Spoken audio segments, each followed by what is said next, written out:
Assalamualaikum dan salam sejahtera. Saya Muhammad Azizi Rahim bersama anda dalam Berita Pagi Sarawak edisi Ahad 27 November. Seramai 150 orang pelajar tingkatan 1 daripada 3 buah sekolah di Dewan Undangan Negeri Dun Nangka memulakan perjalanan 3 tahun mereka dalam program Sains, Teknologi, Kejuruteraan dan Matematik 50 STEM 50. Menurut Timbalan Menteri Pendidikan dan Inovasi, Datuk Dr. Anwar Rapai, program pendidikan bertujuan mengasah minat pelajar kepada subjek STEM itu akan berlangsung selama 10 bulan. Datuk Dr. Anwar berkata program itu diwujudkan untuk meningkatkan jumlah pelajar mengikuti aliran sains di ketiga-tiga buah sekolah menengah dalam Dun Nangka, iaitu Sekolah Menengah Kebangsaan SMK Agama Sibu, SMK Jalan Oyak dan SMK Kampung Nangka Sibu. Program tersebut jelasnya melibatkan kolaborasi 4 organisasi dan agensi lain, iaitu Universiti Teknologi Sarawak, Hub Inovasi Digital Sibu HIDS, Pustaka Negeri Cawangan Sibu dan Pejabat Pendidikan Daerah Sibu. This is not a motivational types of, it is in everything there. Motivational involve tuition, involve activities, and it involve assessment. Yeah.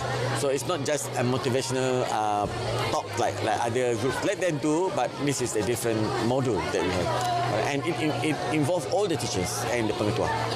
Beliau ditemui media selepas melancarkan program STEM 50 yang diadakan di Universiti Teknologi Sarawak, Sibu. Jelasnya lagi, SDIH dan Pustaka akan menjalankan program melibatkan bidang komputer dan digital, manakala UTS pula akan menjalankan program melibatkan bidang sains dan kejuruteraan. Dengan pengambilan pelajar seramai 150 orang setiap tahun, program tersebut dijangka mempunyai 450 orang pelajar dalam tempoh 3 tahun akan datang. Dalam ber itu, Dr. Anwar turut mengumumkan pelajar yang mendapat tempat 15 teratas dalam sesi penilaian akhir program itu kelak akan dihadiahkan sebuah komputer riba. Sejak tahun 1991 sehingga Julai 2020, Sedidik berperanan penting dalam menyediakan akses pendidikan awal dan penjagaan kanak-kanak di Sarawak. Timbalan Menteri Pembangunan Wanita, Kanak-kanak dan Kesejahteraan Komuniti, Datuk Rozi Yunus berkata pengambil alihan Sedidik oleh kerajaan negeri di bawah kementeriannya dapat memastikan pendidikan berkualiti dan seimbang kepada kanak-kanak khususnya di luar bandar Sarawak. Ujar beliau, pendidikan awal dan penjagaan kanak-kanak bukan sekadar persediaan kanak-kanak sebelum ke alam persekolahan formal. Ia adalah bagi memberi tumpuan terhadap perkembangan holistik serta memenuhi keperluan sosial untuk membina asas yang kukuh. Beliau berkata demikian pada Majlis Convocation Sedidik Zon Miri 2022. Tambahnya, sejak pengambil alihan Sedidik pada 27 Julai 2020, kementerian telah memperluaskan akses kepada pembangunan awal kanak-kanak dengan menambah 3 tadika dan 2 taska. Ia menjadikan jumlah keseluruhan institusi pendidikan awal kanak-kanak Sedidik meningkat kepada 98 buah pada tahun ini. Dengan pertambahan akses dan permintaan daripada komuniti setempat, ia menggambarkan bahawa Sedidik terus mendapat kepercayaan daripada masyarakat. Prasarana dan infrastruktur di Taman Negara Lambir perlu penambahbaikan bagi membolehkan ia menjadi antara lokasi pengunjung. Ke arah itu, Timbalan Menteri Belia, Sukan dan Pembangunan Usahawan Dr. Ripin Lamat berkata antara elemen penting yang perlu ditambah baik adalah aspek telekomunikasi selain kemudahan chalet di Taman Negara Lambir. Dr. Ripin memberitahu seiring dengan kemajuan teknologi masa kini, jaringan telekomunikasi merupakan elemen penting kepada pelancong untuk mereka memuat naik gambar di media sosial selain sekiranya berlaku sebarang kejadian kecemasan. Walau bagaimanapun, beliau berharap menara telekomunikasi yang sedang dibina tidak jauh dari Taman Negara Lambir apabila siap kelak mampu menarik lagi kedatangan pelancong ke Taman Negara itu yang hanya terletak kira-kira 31 km dari Bandaraya Miri. Yang mana ini merupakan satu elemen yang penting untuk pelancong-pelancong atau pengunjung-pengunjung datang ke sini. Apabila melihat signal komunikasi ini, mereka tak boleh upload di dalam media sosial ini satu perkara yang penting yang perlu diberi perhatian. Beliau yang juga ahli Dewan Undangan Negeri Lambir menambah banyak daya tarikan dimiliki Taman Negara Lambir yang perlu diteroka seperti keindahan alam semula jadi, air terjun selain boleh dijadikan lokasi kembara dan aktiviti kecergasan. Dr. Ipin ditemui pemberita selepas merasmikan MySet Rural Eco Challenge Fun Run 2022 di Taman Negara Lambir Miri. Mengulas tentang program tersebut, Dr. Ipin berharap ia dapat dianjurkan dalam skala lebih besar tahun hadapan bagi menggalak penyertaan pelbagai peringkat umur. Ia sekaligus mewujudkan sikap daya saing dan kesedaran tentang kepentingan aktiviti fizikal terhadap tubuh badan. Laluannya sangat menarik. Selain daripada keindahan alam, of course, banyak pokok-pokok yang kita tidak ketahuan namanya ada dinyatakan di dalam trust ataupun di trek-trek di dalam Taman Negara Lambir ini. Saya cadangkan kawasan sini Lambir kena upgrade lah itu coverage dia.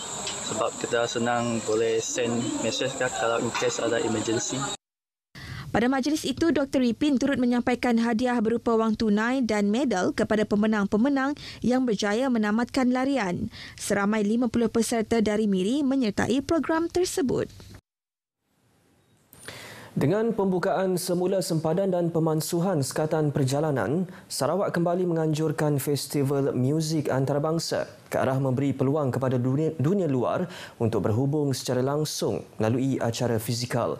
Timbalan Menteri Pelancongan, Industri Kreatif dan Seni Persembahan Sarawak, Datuk Sebastian Ting berkata, Festival Muzik Country Miri MCMF menjadi festival muzik country dan barat antarabangsa yang pertama di Malaysia sejak tahun 2014.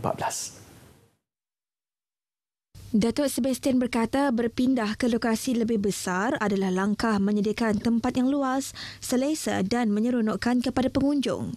Beliau berkata demikian pada sidang media MCMF di Miri. Jumaat lepas, festival ini mendapat sambutan menerusi persembahan daripada artis-artis antarabangsa. Sementara itu, penganjuran MCMF tahun ini sedikit berbeza dengan projek tanggungjawab sosial korporat iaitu projek buku. Menerusi projek buku ini, penganjur akan menyumbang kepada masyarakat dengan mengumpul buku-buku untuk sekolah luar bandar di Sarawak yang memerlukan. Tahun ini, 2 buah sekolah telah dipilih iaitu di kawasan Long Lama dan Long Lateh. Penganjuran aktiviti luar seperti perkemahan unit beruniform mampu membentuk pengalaman penting kepada para peserta.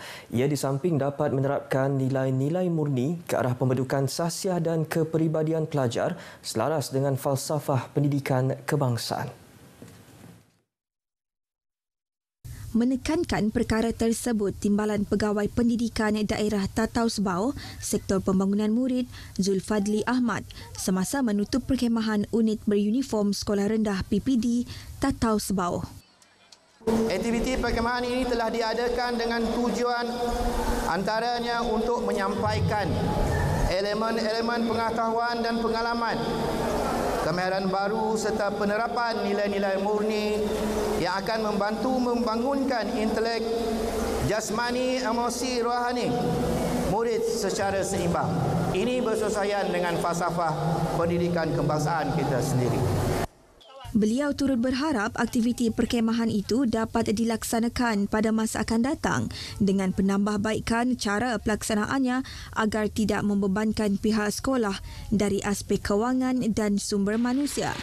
Pihak PPD Tatau Sebau ujarnya akan mendapatkan input daripada pihak sekolah agar pelaksanaan sesuatu aktiviti seperti perkhemahan itu lebih bersesuaian dengan pihak sekolah sebagai badan pelaksana.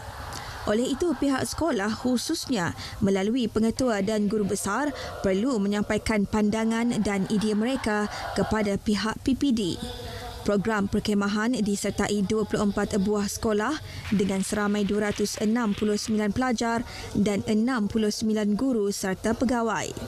Sementara itu, Pengerusi Jawatan Kuasa Pelaksana Perkhemahan Unit Beruniform Sekolah Rendah PPD Tatau Sebau, Ibrahim Setok, yang juga merupakan Guru Besar SK Hermanus Asan, menjelaskan aktiviti itu sebagai perkongsian ilmu dengan pihak peserta dan guru-guru terlibat. So kita ingin buat satu perkongsian kepada pelajar-pelajar kita. Alhamdulillah lah, saya lihat di Tatau Sebau kita ada pelajar-pelajar yang sangat berkemahiran sebab lahirnya adanya pemimpin-pemimpin yang berkemahiran di daerah Tatau Sebau. Jelas Ibrahim bagi memastikan keberhasilan pelaksanaan aktiviti berkenaan, pihak mereka akan membentuk pasukan teknikal yang terdiri daripada para guru terlibat. Sepanjang program itu, peserta didedahkan dengan pelbagai aktiviti termasuk membangunkan tapak perkhemahan, pertandingan kawat kaki statik, pertandingan gadget, bantu mula, kebudayaan dan sukan. Sekolah Kebangsaan SK Rumah Keseng Tatau telah muncul juara keseluruhan, SK Tatau di tempat kedua, manakala SK Pandan di tempat ketiga. 10 individu terdiri daripada warga asing dan tempatan ditahan. Pesuruh Jaya Polis Sarawak Dato' Azman Ahmad Sapri dalam sidang media di Miri memaklumkan bahawa kesemua individu terbabit ditahan kerana terlibat dengan 2 kes rompakan di Miri dan Berkenuk. Penahanan tersebut dilakukan pada 16 November lepas oleh anggota Jabatan Siasatan Jenayah Miri menerusi operasi rantau. Dedahnya serbuan pukul 3 pagi di sebuah rumah kawasan Riam Bypass Miri telah menahan 8 individu, manakala 2 lagi suspek ditahan di stesen Basrian. Hasil pemeriksaan menemukan barang-barang rompakan yang dilarikan selain kelengkapan untuk pecah rumah dan senjata. Dato' Azman percaya kesemua suspek tersebut merupakan dalang dalam 2 kes rompakan bersenjata di Miri pada 8 September dan 14 September di Berkenuk. Kesemua suspek telah direman 7 hari untuk siasatan. Kes disiasat di bawah Seksyen 395 Palang 397 Kanun Keseksaan kerana melakukan rompakan berkumpulan dan rompakan bersenjata dan Seksyen 457 Kanun Keseksaan kerana melakukan jenayah pecah rumah. Baik, paparan itu tadi mengakhiri berita pagi Sarawak edisi Ahad 27 November. Dapatkan perkembangan sahih sepanjang masa melalui portal berita.rtm.gov.my. Sehingga berjumpa lagi, salam perpaduan. Assalamualaikum.